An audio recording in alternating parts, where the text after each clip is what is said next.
Hello everyone, Namaskar, good morning.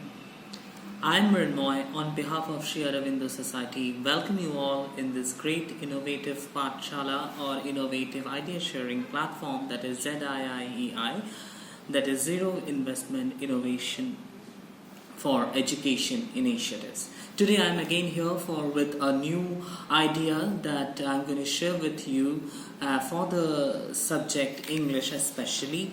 And here today I'm going to talk about theme-based attendance and also for the chapter 10 class 2 from the state UP, and how the name of the chapter is means of transport.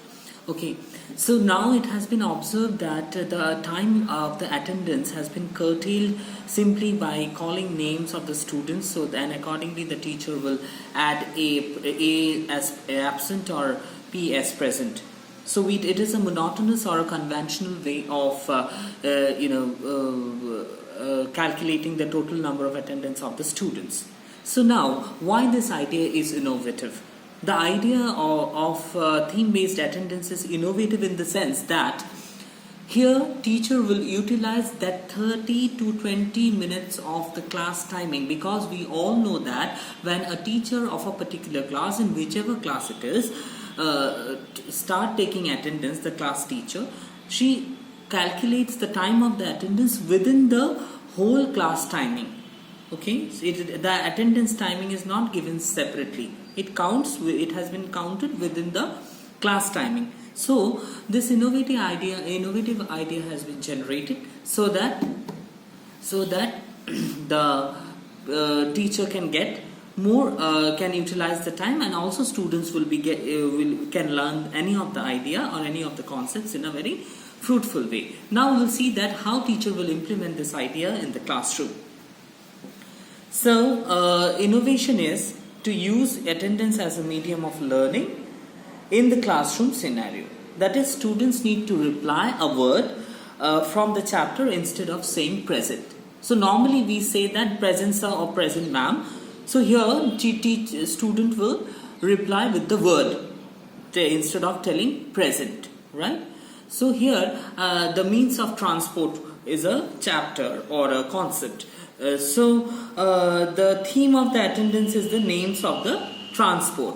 So when, for example, roll number 1, then the student of the roll having roll number 1 will say scooter. Then immediately roll number 2, then they will say car.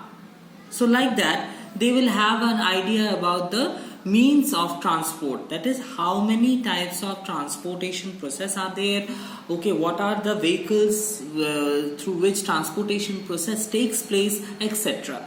So what kind of learning outcomes we can achieve from here? They can through gradual practice or an everyday practice of this activity, students can able to understand about the naming words. Students can increase their vocabulary, express word. They will learn gradually to express verbally, share the opinion among each other. They can ask questions about the characters, about the storyline, whichever story they read on a regular basis. So this activity ensures active participation of students inside the classroom, which is a key aspect of peer learning approach as discussed in NCF 2005. So I hope it's a very innovative, it's a very exciting idea for you, and you will find further ideas similarly if you download the app of Innovative Pathshala from Google Store, and make sure to subscribe our channel and click the bell icon for future updates. Thank you very much for your patience to listen to my video. Thank you.